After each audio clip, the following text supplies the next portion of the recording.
Hey, I'm James. If you're an author and you've just spent a long time writing a book, but now you're faced with the task of promoting it and actually getting people to go out and buy the book, what's a great way to do this? Podcasting. How do you get on podcasts? Well, I'm about to share with you exactly the strategy that I used, and we've talked to a lot of our clients, including many authors, to do exactly that, coming right up.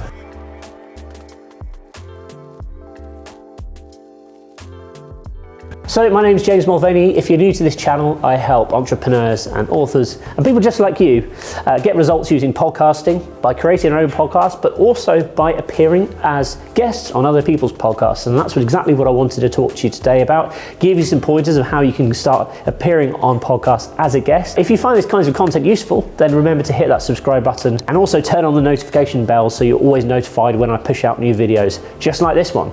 And at the end of this video, if you found it useful, remember to give me an all-important thumbs up. You know the drill. Okay, so appearing on podcasts. Perhaps this is something that's new to you. Maybe you're a wordsmith. You're not always thinking, I'm confident. I've never done an interview on the radio before. I've never been on a podcast before. And it can kind of all feel a little bit daunting. Well, I want to break this down today into 3 simple steps. Firstly, defining your story and figuring out what kinds of podcasts that you want to appear on. Secondly, looking at exactly how to tell those stories and how to then go out and find relevant podcasts that are going to be suitable for you to promote your book. And then thirdly, looking at actually what it comes down to when it is time to record. Like, how do you prepare for an interview? What questions should you be prepared for? So let's dive into it. Firstly, if you've written a book, you've already got a decent amount of information or knowledge or a story to tell. Generally, the great thing about books is they are split into different chapters. If you're writing a book, certainly if it's kind of knowledge-based, it's teaching people how to do something or it's sharing information on a specific area of expertise. That's perfect, and it lends itself really well to appearing on podcasts, because of course there's lots and lots of podcasts out there which will teach people how to do things. They'll be relevant for specific topics, and also you can be really super specific about which kinds of podcasts that you're going out and approaching. But even if you're a fiction author and you've written something that's completely based on a story that doesn't exist in the real world, there are also plenty of podcasts out there for you too. So first things first, you need to decide what sort of topics you want to speak on, particularly if you're a non-fiction author, you've written a book which is designed to help people out. So for example, I'm going to say, let's say you've written a book about nutrition and eating healthy, okay? You might look at different areas of nutrition that you talk about throughout your book. And these are your stories. These are things that you're going to be talking about on podcasts. This moves us nicely onto step number 2, which is defining the types of podcasts and really going out and finding podcasts that are relevant for your story. This doesn't necessarily have to be stuff that's really obvious. So for example, if I've written a book on health and nutrition, as I just mentioned, you might have a chapter, say, on protein, okay? For example, that could be something that you're talking about specifically. You're pitching yourself as an expert on the knowledge of protein. And then you might start looking at what sort of podcasts would rely on this information or could include this information to tell part of their story as a podcast. So the obvious answer would be yes, there's lots and lots of health and nutrition podcasts out there, but we need to think further afield. So we might think, okay, how about sports podcasts? And then we could again start drilling down into being really specific. So we might have podcasts that are specifically for people who are running. They might have podcasts for specifically who are people who are looking to build body mass. Your knowledge as a nutritionist, and specifically your knowledge about protein, could easily be applied to these specific podcasts. So you don't need to necessarily just think, I've written a book on healthy eating and nutrition. Okay, all of the podcasts I'm going to be on need to be specifically about this. It's about tailoring, as an author, your knowledge and figuring out how you can apply your story to other people. You could even potentially go on a podcast about entrepreneurship and talk about how food is fuel and how healthy eating can help you be more productive as an entrepreneur. There are so many different ways that you can take your knowledge or your expertise and apply it to different niches or different markets within the podcasting world. The next step is to go out and then find podcasts and figure out how do we actually approach these guys and how do we get on them.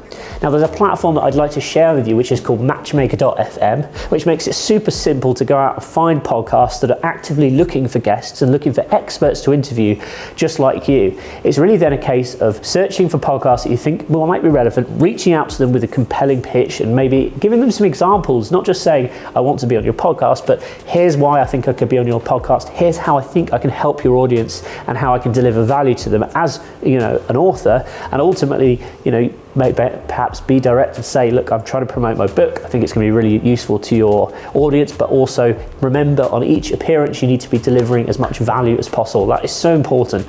Don't just think of podcasts as a way to sell or pitch your product. Think of them as a way to tell stories, have really interesting conversations, and ultimately engage with not only the host, but the audience themselves and deliver value to that audience. So when it comes to recording a podcast, most hosts and quite often people will send you a list of questions beforehand. Sometimes these questions may be generic, sometimes they may be tailored to your area of expertise or the episode that you're going to be recording. The best thing to do when it comes to recording a podcast interview that I find is just make sure you have lots of bullet points. These are things that you can easily reference. If you suddenly start thinking, I don't know what I'm going to say next, you've got a guide that you can easily use to guide yourself from point to point to point. Don't think about writing big chunks of text, and don't think about creating too much of a script, because ultimately it needs to feel conversational. But if you're thinking or starting to freak out because perhaps you've not recorded many podcasts before, it really helps if you've got that bulleted list, little pointers that can lead you on to the next thing. Or if you run out of stuff to say, throw in some little extra golden nuggets of information, stuff from perhaps other chapters of the book that you might find useful for that audience as well. So we've crammed a lot into 8 minutes, I understand, but I've actually created a 6-part video series which I'd like to share with you absolutely free of charge, which will show you in more detail exactly how to go out and find these kinds of podcasts and really give you some guidance on how to turn your knowledge into effective stories. You can go and grab that. It's free of charge on beonpodcast.com. That's beonpodcast.com. Sign up there and get your free copy of my fabulous course, and I think you're going to find it really useful. And if you've got any questions for me, or let's say you're thinking about being on podcasts and maybe you've been on a few, I'd love to know more. Put it in the comments below. I'm always happy to answer any questions that you have. All right, take it easy. Hey, before you go anywhere, I have a quick question for you. Do you have a podcast? And if you do you want to book more interesting, high-profile guests on your show? Well, if you answered yes to either of these questions, I'd love to invite you to come and join our community over at matchmaker.fm. Matchmaker is a service that connects awesome podcasts just like yours with incredible and high-profile guests that make for really interesting conversations. It's really straightforward to get started and completely free to sign up. Just connect using your LinkedIn, Facebook, or Google account, and then you can begin connecting with guests based on their area of expertise, location, and much more. If you haven't checked it out already, go to matchmaker.fm, get started. It's just like Tinder, but for podcasters.